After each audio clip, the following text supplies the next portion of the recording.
हाय, good morning. सकाळ सकाळ एक मुलगी इकडे तिच्या बॉयफ्रेंडशी भांडत होती, म्हणजे जोरात बोलत होती. असं ऐकायचं नसतं कोणाच्या गोष्टी, पण मी ऐकलं. ती एवढ्या जोरात बोलत होती. बोलते, तू ना आलास तर मी जाणारच नाही, तू सोडायलाच ये. कुठे असतात अशी मुलं, पण ना लगेच येतात सोडायला. आम्हाला तर नाही भेटलं आयुष्यात कधी. ते ठीक आहे, कन्सर्न तो नाही आहे, पण मला हे नाही कळत आहे, त्या मुलाला पण नाही कळत आहे. जे लोक असं बोलतात ना, तू नाही आलास तर मी नाही जाणार, मी नाही आला तर तू नाही जाणार, तीच लोक आपल्या आयुष्यातून जातात. आत्ताच ती जेवढी नाटकी आहेत त्याच्या आयुष्याचे लागले. एक दिवस नाही जाऊ शकत का एकटं माणूस? तसं असतात ना लोक. आणि मुलींची पण एवढी नाटके असतात की स्वतः जाऊच नाही शकत आणि ह्यांना बोलायचं इंडिपेंडेंट. आले मोठे. आम्ही बघा कसं एकटे एकटे जातो आणि कोण भेटलं तरी मी बोलणार नाही. एवढं काय नाटकी आहेत?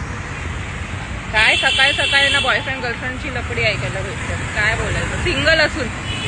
जाऊ दे, चला आता लागेल खूप मुलींना, राग येईल. येऊ दे.